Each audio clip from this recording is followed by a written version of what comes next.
বের হয়েছে এই জায়গায় দাঁড়াবেন, এই জায়গায় দাঁড়াবেন।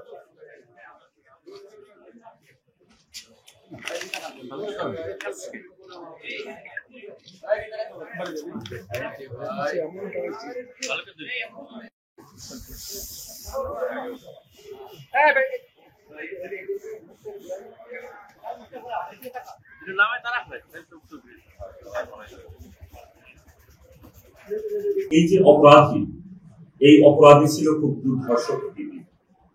সে বিভিন্ন ধরনের অপরাধের সাথে সে ইতিপূর্বে জড়িত ছিল।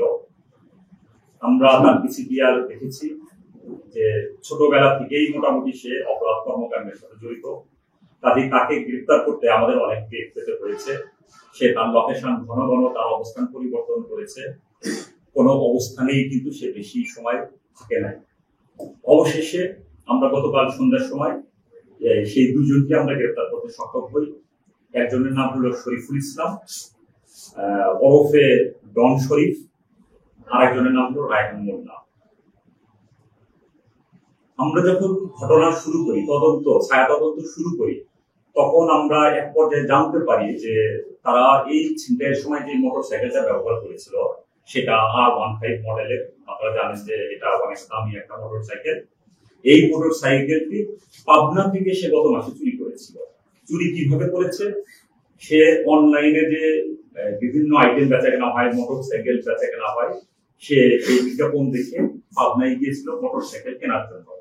কিন্তু সেই মোটরসাইকেলটা যখন সে ট্রায়াল দিচ্ছিল, ট্রায়াল দিয়ে সে মোটরসাইকেলটা নিয়ে চলে আসে ওইখান থেকে, আর তাকে ট্রেস করা যাচ্ছিল না।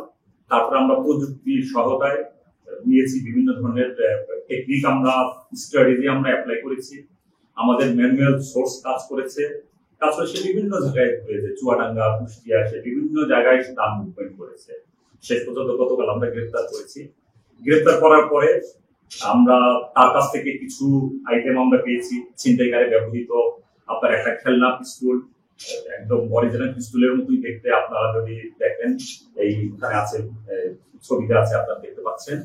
তারপরে আপনার সুইচ গিয়ার, চাকু এবং ছিনতাই কাজে ব্যবহৃত আরো অন্যান্য যে দেশীয় সরঞ্জাম, সেগুলো তার কাছ থেকে উদ্ধার করা হয়েছে।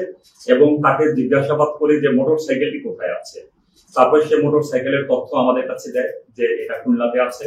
তার দেওয়া তথ্য মতে আমরা খুলনা থেকে সেই মোটর সাইকেলটি 0 পয়েন্ট এলাকার আশপাশ এলাকা থেকে আমরা মোটর সাইকেল উদ্ধার করেছি। আপনারা দেখবেন যে মোটর সাইকেলটি বাইরে কি অবস্থায় আছে। আর গতকাল আমরা তাদেরকে যখন গ্রেফতার করি, তখন তার যে ব্যবহৃত ওই সময় যে মোটর সাইকেল ছিল, পালসার মোটর সাইকেলটি, সেই মোটর সাইকেলটিরও সঠিক কাগজপত্র সে দেখাতে পারে নাই। আমরা ধারণা করছি এটাও কোনো না কোনো জায়গা থেকে হয়তোবা নেয়া, আমরা সেটার হয়তোবা তথ্য পেয়ে যাব। আর তার কাছে গতকাল যখন আমরা গ্রেফতার করি, তার কাছে আমরা কিছু গাঁজাও আমরা পেয়েছি। তার পিসিপিআর যাচাই করে যেটা দেখেছি যে প্রথমে সে 2008 সালে সে পুলিশের খাতায় তার নাম আসে। 2008 সালে একটা মাদক মামলা হয়। তারপর থেকে সে অপরাধ সাম্রাজ্যের সাথে সে জড়িত হয়ে যায়। সে আপনার মাদক ব্যবসা, তারপর আপনার ডাকাতি, তারপরে খুন এবং ছিনতাই, চুরি, এইসব তার প্রতিনিয়ত একটা ঘটনা ছিল। এবং বলা যেতে পারে যে সে এই লাইনে সে অনেক দক্ষতা অর্জন করেছে এবং পুলিশের হাতে, আইন শৃঙ্খলা রক্ষাকারী বাহিনীর হাতে গ্রেপ্তার হবে এটা সে কখনো প্রত্যাশা করে নাই। কেননা সে নিজেকে মনে করে যে তার এমন একটা স্কিল সে অর্জন করেছে যে সে নিজেই অবাক হয়ে গেছে যে আমি কিভাবে গ্রেপ্তার হলাম। এবং আমাদেরকে সে প্রশ্নও বলেছে, বলছে স্যার আমাদেরকে আপনি কিভাবে গ্রেপ্তার করলেন, আমাদের গ্রেপ্তার করার কথা না।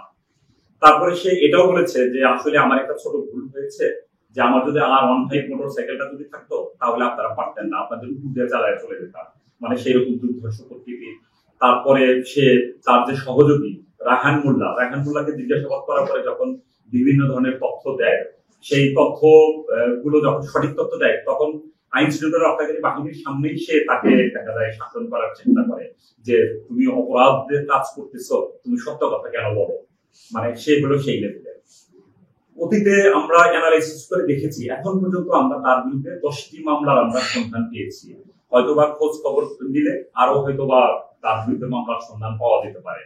কিন্তু অনেক সময় দেখা যায় যে মামলার নাম ঠিকানা সঠিক থাকে না, অন্য নাম দেয়, যার জন্য আমরা তার শরীফুল ইসলাম নামে আমরা 10টা মামলার সন্ধান আমরা পেয়েছি। আর এর ভিতরে একটা মামলা যেটা খুবই চাঞ্চল্যকর ছিল সেটা হলো 2018 সালের ফেব্রুয়ারি মাসের একটা মামলা।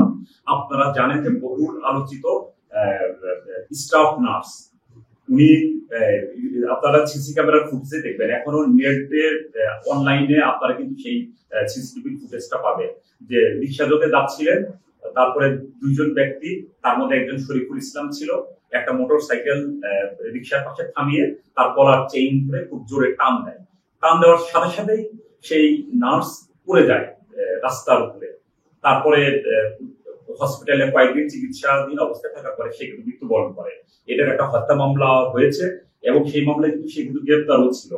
অতীতে যেটা দেখা গেছে যে বিভিন্ন সময় আমরা এখন পর্যন্ত যে তথ্য পেয়েছি 4 বার সে পুলিশের হাতে গ্রেপ্তার হয়েছে।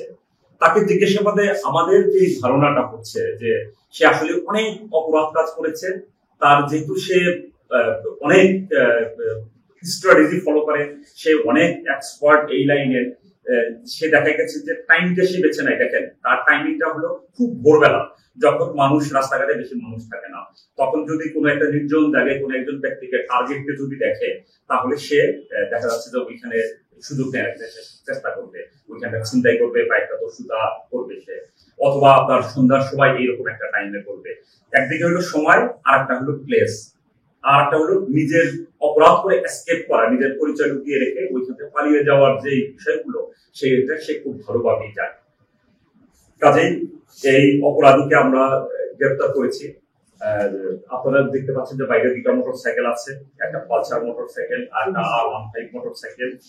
এই সিসি ক্যামেরার ফুটেজ আপনাদের বিভিন্ন মিডিয়ায় সেটা প্রচার হয়েছে, দেশের জাতীয় যে মিডিয়াগুলো আছে সেই মিডিয়াতে প্রচার হয়েছে।